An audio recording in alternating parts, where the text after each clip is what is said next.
All right, so I really like this example because it shows a really practical application and it shows you how some of the stuff we learned in chapter 9 with trig functions is also applicable. So, so this is probably harder though than anything you're going to be expected to do with the homework or quizzes or exams. But I just really like it, so you'll have to indulge me here. But it involves some trig functions, so let's do this. All right, so we have a rain gutter that's constructed from a 30 centimeter wide sheet of metal by bending up 1/3 of the sheet on each side by an angle of theta. Okay, and we want to know what value of theta will maximize the gutter, the amount of water that the gutter can carry. Okay, so the volume of the gutter. I'm going to maximize the volume of the gutter. And we want to find the angle. We want to find the angle that maximizes the volume. All right. So first of all, I want to look at the constraints on this. Now, if theta is 0, obviously it's not going to carry anything. So I would say theta has to be greater than 0. Also, if you can imagine if we fold it up to 90 degrees, right? If theta was 90 degrees, if we go past 90 degrees, we're just going to be getting a, something that's being pinched off. So I'm going to say that this theta value has to be between 0 and pi over 2. Okay, 90 degrees. I'm going to work in radians though. Let me get rid of this clutter. So that's what I'm going to put on this for constraints. Now let's take a closer look because we need some sort of function for the volume of the gutter. And I'm going to assume that because we don't really know the length of the gutter, I'm going to assume that the volume will be maximized when the cross-sectional area is maximized. All right, because I don't really know the length, so I can't really maximize volume, but I can maximize the cross-sectional area. Okay.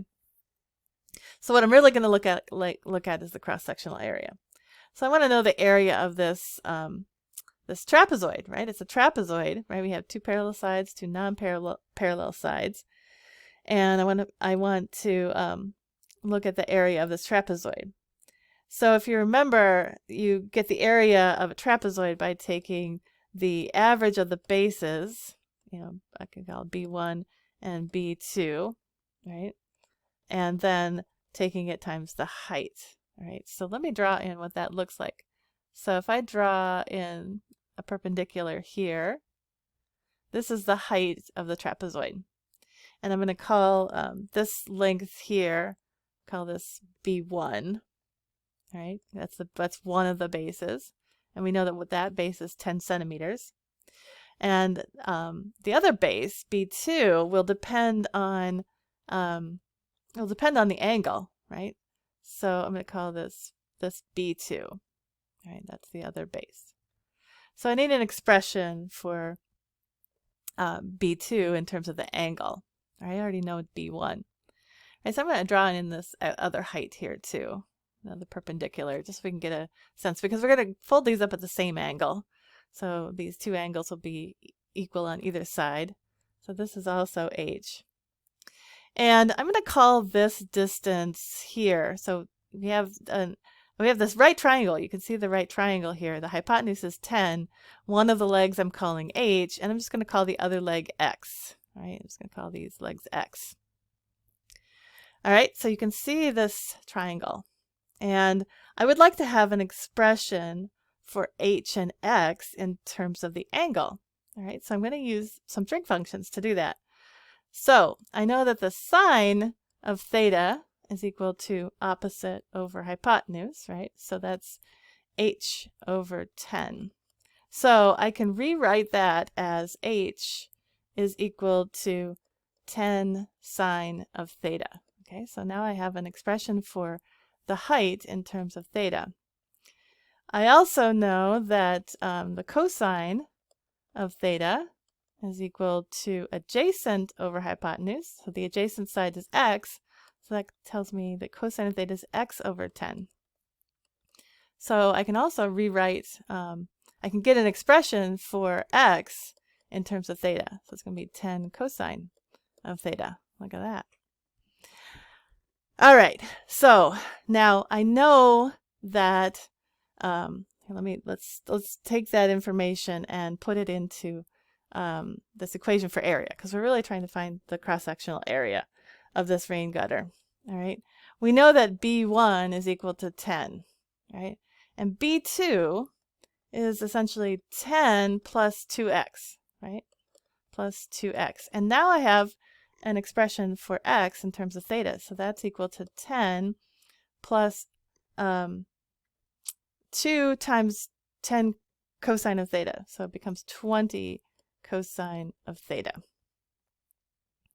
And now I can put these values into my equation for the area. So I have h in terms of theta, and I have the two bases in terms of theta. Okay, so I'm going to get an expression for area in terms of the angle, right? And that's what I want, because I want to know what angle gives me the maximum cross-sectional area. So let's do that. We have 1/2, base 1 is 10, base 2 is 10 plus 20 cosine of theta, and then my h value is 10 sine of theta. Okay, so now I've got an expression for area in terms of theta. I need to clean this up a little bit. Let's make this a little nicer. I can take 1/2 of 10. I have this constant 10 here. I take it times 1/2 and I get 5. I'm going to move the sine theta out front. And then this thing in parentheses, I can add 10 plus 10 becomes 20. And then plus 20 cosine of theta. Okay. Now I also see I have a common factor of 20 in here, so I can actually pull that out, multiply it times 5, and I get 100 sine of theta times 1 plus cosine of theta. All right, so there's an expression. There's an expression for area in terms of theta. All right. So I want to look for maxima and minima, right? So I'm going to take the derivative and look for critical points first of all. So I'm going to take the derivative of this thing. All right. Now this function involves sine and cosine, and it is a product, right? I have basically the product of 100 sine of theta times this 1 plus cosine of theta. All right, so I'm going to use the product rule on this. All right, so I can actually just pull the 100 out front. It's just a constant times a function. So maybe what I'll do instead, I'll just pull the 100 and then take the derivative of this product. Okay, so I'm going to just put brackets around here. Oops, put it in green. All right, so I got to use the product rule. The derivative of the first, I'm going to call the first the sine of theta. Derivative of sine of theta is cosine theta times the second, 1 plus cosine of theta, and then plus the first, sine of theta, times the derivative of the second. Okay, so I'm taking the derivative of 1 plus cosine theta. Derivative of 1 is 0. Derivative of cosine is a negative sine. So I'm multiplying times negative sine of theta. Okay. And all of that whole thing is times 100. All right, so let's clean it up a little bit. I'm going to leave the 100 out here. I'm going to multiply through by cosine. So I get cosine theta plus cosine squared of theta. And then this becomes a minus sine squared of theta. All right. And I know I want to set this equal to 0 and find the critical points. I want to find those angles where the critical points are. So I'm seeing a quadratic here, right? I'm seeing cosine squared and then the sine squared. Now I can also see that cosine squared theta minus sine squared is the double angle formula, right? For cosine. But then that would give me cosine of 2 theta, and I've already got theta here, and there's no way I can really get rid of this cosine theta. So I think I would rather just have everything in terms of cosine theta, and that will help me solve this. All right. So what I'm going to do is replace that sine squared. I'm going to replace that sine squared with 1 minus cosine squared, just using the Pythagorean identity. Plus cosine squared theta, and then I'm going to replace this with 1 minus cosine squared theta. Okay, I got to remember to put the parentheses around it because it's minus that whole thing. And then I'm going to distribute the negative through and combine like terms. Okay, so I still have this 100. And then I'm going to put the cosine, well, let's see. What do we got here? We're going to have, well, I'll go ahead and rewrite it just as it is right now. Plus cosine squared of theta. And if I distribute that negative, I end up with -1 and then plus, so it's minus a minus, cosine squared of theta. Oops, cosine squared of theta. Okay, and I can combine the two cosine squareds. All right, it's a lot of work, I know. Cosine squared, oops, I have cosine squared plus cosine squared, which becomes 2 cosine squared of theta. And then I have plus cosine of theta minus 1. All right. Now we have it in terms of something that we can solve. We got to set that equal to 0 and find the values of theta for my critical points, right? So I'm going to set this equal to 0. It might be easy to do a little substitution. So I'm going to just say let r equal cosine of theta. And that way I can write it as 100, and I have 2r squared plus r minus 1. And you can see now it's just a simple quadratic that we can factor. All right. So I'm going to split the middle term. I'm going to rewrite this as, so I'm looking for factors of -2 that add to +1. So that will be +2 and -1. So I'm going to split the middle term into plus 2r minus r minus 1. All right, and then I could factor that. So I'm going to put some square brackets around it this time because I want to group these two things. I'm going to factor a 2r out of the first two terms, and I get 2r times r plus 1. Factor a -1 out of the last two terms, and I get r plus, or -1 times r plus 1. All right, so remember we're trying to find the critical point. So we're trying to find when the derivative is equal to 0. All right, so let's go ahead and finish the factoring here. So I'm going to have r plus 1 times 2r minus 1. I'm going to set that equal to 0. So the two r values are going to be, let me scroll down and give myself a little more space to work here. I need the whole page for this one. R is equal to 1/2, right? If I set that equal to 0, the second factor here will be 0 when r is 1/2. And also r is equal to -1. Okay. Now I got to remember r was cosine theta, right? So this is saying that cosine theta is equal to 1/2. That looks familiar. And this is saying cosine of theta is equal to -1. All right. So now remember our interval was from 0 to 2 pi, right? Because we figured out at the beginning that if we fold this up beyond 90 degrees, it's definitely not going to be, we're not going to maximize the area. We're just folding the ends on top of themselves.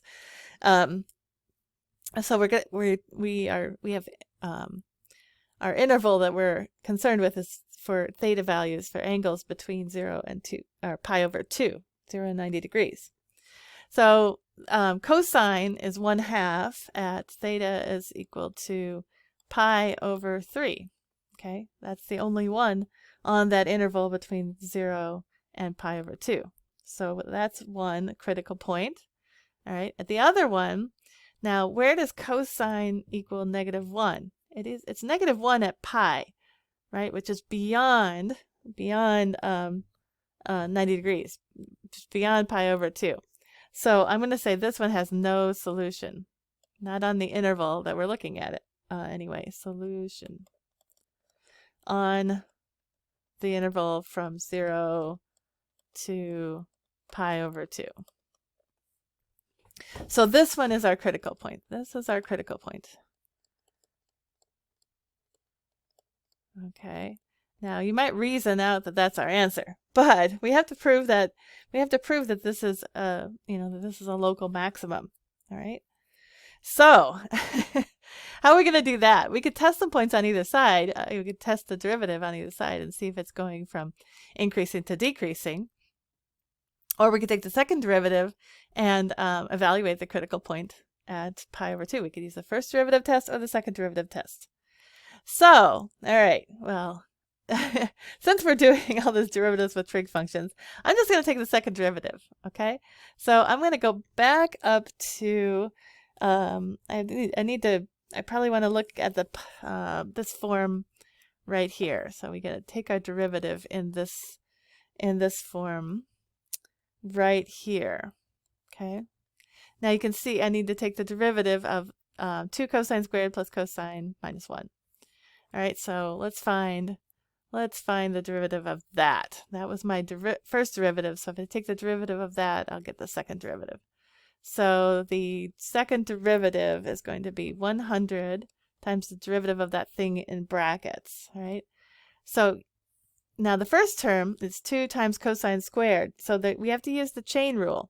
The outside function is the square, and the inside function is the cosine, right? Because we're squaring the cosine. So when I take the derivative of the outside function, I get 2 cosine, and then I reduce the exponent, so just cosine to the first power of theta.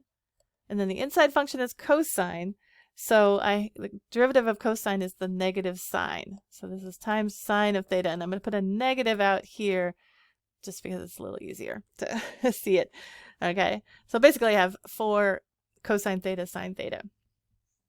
And now I just have to take the derivative of the rest of it. So I have cosine of theta. Derivative of cosine is a negative sign. So this is going to be minus sine of theta.